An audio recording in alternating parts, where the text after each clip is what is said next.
एक ऐसा एक्टर जिनके चेहरे पर मासूमियत, आंखें गहरी नीली और चाल में चार्ली चैपलिन जैसी बात।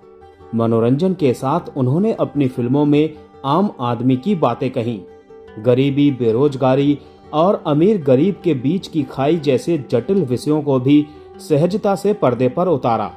जी हाँ दोस्तों, हम बात कर रहे हैं भारतीय सिनेमा के शोमैन यानी राज कपूर जी की। राज कपूर को भारत का चार्ली चैपलिन भी कहा जाता था, क्योंकि उन्होंने चार्ली चैपलिन के ट्रेजिक कॉमिक किरदार को भारतीय सिनेमा में अपनाया। श्री 420 और मेरा नाम जोकर जैसी फिल्मों में इसकी झलक देखने को मिली। महेंद्र कौल को दिए इंटरव्यू में राज कपूर ने बताया था कि चार्ली चैपलिन के काम और उनकी फिल्मों का मैं बचपन से बहुत बड़ा फैन रहा हूँ। बचपन में अक्सर उनकी फिल्में देखा करता था। बच्चों के लिए तो ये कॉमेडी की एक सीरीज जैसी होती थी।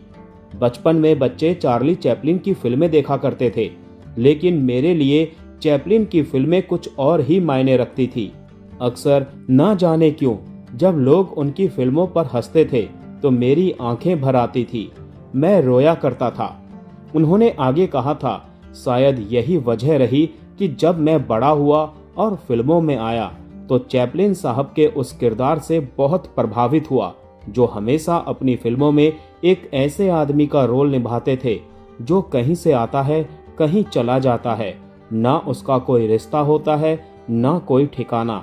मुझे लगता था शायद चैपलिन साहब मेरे बारे में कुछ कह रहे हैं। राज कपूर के बेटे रणधीर कपूर ने द कपिल शर्मा शो में बताया था कि एक बार एक भिखारी ने उनका मजाक उड़ाया क्योंकि वो छोटी कार चलाते थे। भिखारी ने कहा था, तुम ऐसी गाड़ी में जाते हो, पिक्चर में तो लंबी लंबी गाड़ियां होती हैं। इस बात से रणधीर कपूर के ईगो को इतनी ठेस पहुंची कि उन्होंने अपनी पत्नी बबीता कपूर से कुछ पैसे और अपने प्रोड्यूसर से एडवांस लेकर एक शानदार कार का लेटेस्ट मॉडल खरीद लिया। फिर वो नई कार लेकर अपने पिता राज कपूर के पास पहुंचे। राज कपूर अपने बेटे के लिए खुश थे, लेकिन जब रणधीर ने सुझाव दिया कि वो भी वैसी ही कार लें तो राज कपूर ने कहा था, बेटे मैं अगर बस में भी जाऊंगा तो लोग कहेंगे राज कपूर बस में बैठा है। तुम्हें शानदार कार की जरूरत है, क्योंकि लोग गाड़ी को भी देखेंगे और तुम्हें भी कि उस गाड़ी में रणधीर कपूर जा रहा है। राज कपूर को सोवियत यूनियन में बेहद लोकप्रियता हासिल थी। उनकी फिल्म आवारा, जिसे रूस में ब्रोडियागा या द बेगाबॉन्ड के नाम से रिलीज किया गया था, वहां लगभग 6.5 करोड़ टिकटें बिकी थी इस फिल्म की। ये सोवियत इतिहास की तीसरी सबसे ज्यादा देखी जाने वाली विदेशी फिल्म थी। जब राज कपूर मॉस्को पहुंचे तो हजारों प्रशंसकों ने एयरपोर्ट पर उनका स्वागत किया और उनकी टैक्सी को, जी हाँ दोस्तों, उनकी पूरी टैक्सी को कंधों पर उठाकर सड़कों पर घुमाया। सोवियत संघ के अलावा उनकी फिल्में चीन, तुर्की, मध्य पूर्व और अफ्रीका में भी बहुत चली। चीन के नेता माओ त्से तुंग गाने आवारा हूं के बड़े फैन थे। यहाँ तक कि पूर्व प्रधानमंत्री अटल बिहारी वाजपेयी ने भी राज कपूर से एक बार कहा था कि आप चीन में भी बहुत लोकप्रिय हैं। यह बात उनके बेटे रणवीर कपूर ने द प्रिंट को दिए एक इंटरव्यू में बताया था। भारतीय सिनेमा के इतिहास में राज कपूर और नरगिस की प्रेम कहानी जितनी खूबसूरत थी उतनी ही दर्द भरी भी। ये कहानी शुरू हुई थी 1948 में, जब राज कपूर ने अपनी पहली निर्देशित फिल्म आग के लिए नरगिस को लीड एक्ट्रेस के रूप में कास्ट किया। फिल्म तो खास नहीं चली, लेकिन इसने एक ऐसी जोड़ी को जन्म दिया जिसकी केमिस्ट्री लोगों को बहुत पसंद आई। 1949 में आई फिल्म बरसात ने दोनों को सुपरस्टार बना दिया।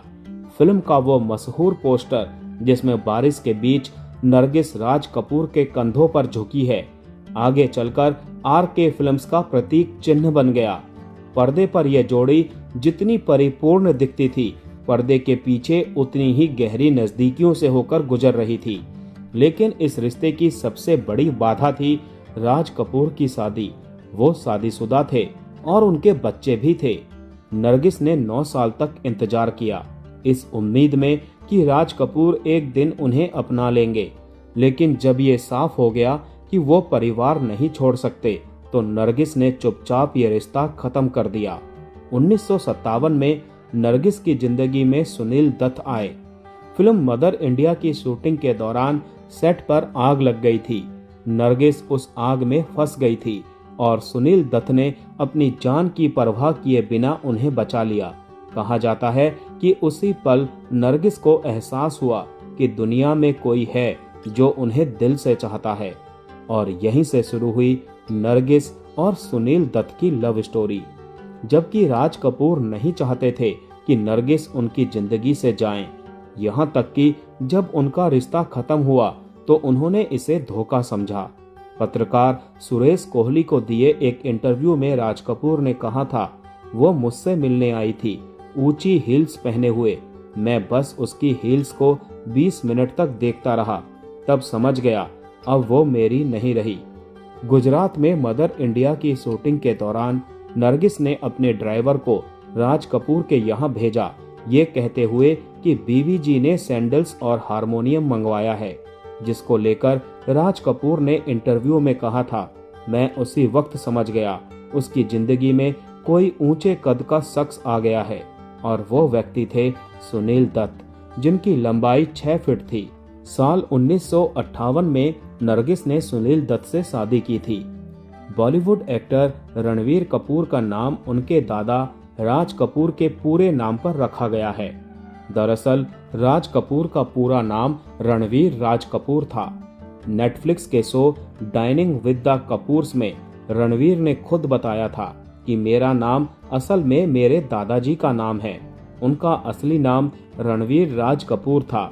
वो इसी नाम से अपने चेक पर साइन किया करते थे।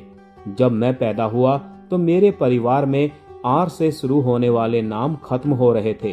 तब मेरे दादाजी के भाई मिस्टर सम्मी कपूर ने कहा कि चूंकि आपने ये नाम इस्तेमाल नहीं किया है तो चलिए ये नाम रणवीर को दे देते हैं।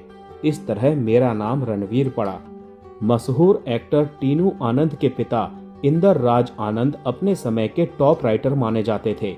उन्होंने कई सुपरहिट फिल्मों की कहानी और डायलॉग्स लिखे थे, लेकिन एक रात फिल्म संगम की रिलीज पार्टी के दौरान उन्होंने राज कपूर को थप्पड़ मार दिया था। टीनू आनंद ने रेडिफ को दिए एक इंटरव्यू में कहा था कि मेरे पिता और राज कपूर के बीच किसी बात को लेकर बहस हो गई थी। बात इतनी बढ़ गई कि पापा ने गुस्से में राज कपूर को थप्पड़ मार दिया। इस झगड़े के बाद चारों ओर सन्नाटा छा गया। उस एक थप्पड़ का असर इतना गहरा था कि अगले ही दिन फिल्म इंडस्ट्री ने इंदर राज आनंद का बॉयकॉट कर दिया। टीनू आनंद के अनुसार राज कपूर, वैजयंतीमाला, शंकर जयकिशन, हसरत जयपुरी और राजेंद्र कुमार सभी ने पिता से नाता तोड़ लिया। एक ही रात में उनके हाथों से 18 फिल्में निकल गई। कैरियर का ये झटका इंदर राज आनंद बर्दाश्त नहीं कर पाए। मानसिक तनाव और दुख के चलते उन्हें दिल का दौरा पड़ा और कुछ समय बाद उनका निधन हो गया। टीनू आनंद ने बताया कि उस कठिन समय में राज कपूर लंदन में शूटिंग कर रहे थे, लेकिन उन्होंने अपनी पत्नी कृष्णा राज कपूर को इंदर राज आनंद से माफी मांगने और उनका हाल जानने के लिए भेजा था। बॉलीवुड डायरेक्टर कुक्कू कोहली, जिन्होंने ब्लॉकबस्टर फिल्म फूल और कांटे बनाई थी, उन्होंने अपने कैरियर की शुरुआत राज कपूर के असिस्टेंट डायरेक्टर के रूप में की थी। हाल ही में दैनिक भास्कर के साथ बातचीत में उन्होंने राज कपूर के बारे में कई बातें शेयर की। कुक्कू कोहली ने बताया कि फिल्म बॉबी से मेरा कैरियर शुरू हुआ था और इसके बाद मैं पूरे 11 साल तक राज जी के साथ रहा। लाइटिंग से लेकर एडिटिंग तक फिल्म का कोई डिपार्टमेंट नहीं था जिसमें उन्होंने हमें ट्रेन ना किया हो। कोहली ने यह भी बताया कि राज जी पैसे के लिए नहीं, पैशन के लिए फिल्म बनाते थे। मेरा नाम जोकर के वक्त सब कुछ गिरवी रख दिया गया था, लेकिन उन्होंने कभी हार नहीं मानी। बाद में उन्होंने फिल्म बॉबी बनाई, नए चेहरे लाए और कमाल कर दिखाया। कोहली ने आगे बताया कि उनकी पिक्चर जितने में बनती थी उससे ज्यादा तो खर्चा सेट पर खाने पीने और क्रू की देखभाल में चला जाता था। आरके स्टूडियो में जो भी आता उसका स्वागत बहुत शानदार तरीके से होता था। कोहली के अनुसार राज कपूर कई बार 18 घंटे तक लगातार काम करते थे। गाना रिकॉर्ड होने से पहले ही पूरा विजुअल उनके दिमाग में तैयार रहता था। कुक्कू कोहली ने राज कपूर को याद करते हुए यह भी बताया कि राज जी हमेशा रियल लोकेशन पर शूट करना पसंद करते थे। उन्होंने कहा कि फिल्म बॉबी का क्लाइमैक्स सीन बेंगलोर के पास होगेनक्कल में शूट हुआ था, जहां डिम्पल कपाड़िया और ऋषि कपूर को पहाड़ी से पानी में कूदना था। यह सीन बेहद खतरनाक था। पहले बॉडी डबल्स ने जंप मारा, लेकिन राज कपूर को सीन को असली दिखाना था, इसीलिए दोनों कलाकारों ने खुद वहां जंप किया था। कुक्कू कोहली के अनुसार जब ऋषि कपूर के शॉट्स पूरे हो गए, तब डिम्पल कपाड़िया के शॉट शुरू हुए। पानी में बहते हुए कपाड़िया का सीन फिल्माया जा रहा था। बीच बीच में रस्सियां बांधी गई थी ताकि कोई बह न जाए, लेकिन पानी का बहाव इतना तेज था कि एक्ट्रेस डिम्पल कपाड़िया सचमुच बह गई थी। वो बहती चली गई और आगे जाकर जो रस्सी बंधी थी, किसी तरह उनका हाथ उससे टकरा गया। उसी कोने में प्राण साहब भी शॉट देने के बाद खड़े थे। उन्होंने तुरंत कपाड़िया की कलाई पकड़ ली और बाकी लोग भी दौड़ पड़े। वो एक बहुत क्लोज सेव था। इस तरह बॉबी के एक और सीन में रामगढ़ की गर्मी में लेदर जैकेट पहने ऋषि कपूर बेहोश हो गए थे। जैसा कि मैंने कहा कि राज कपूर से राहें जुदा करने के बाद नरगिस ने सुनील दत्त से शादी कर ली थी। उसके बाद ये सदमा राज कपूर बर्दाश्त नहीं कर सके थे। वो दुखों के सागर में डूब गए थे।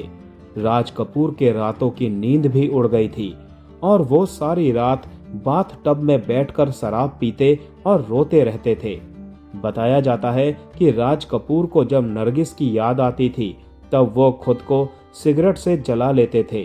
राज कपूर के जीवन के कुछ किस्से ऐसे भी रहे हैं। उनका जीवन और प्रेम कहानी दोनों ही किसी फिल्म की स्क्रिप्ट जैसी ही है। हिंदी सिनेमा के शोमैन राज कपूर आज हमारे बीच भले नहीं हैं, लेकिन अपनी फिल्मों और अदाकारी के जरिए वो हर किसी के दिलों में जिंदा हैं।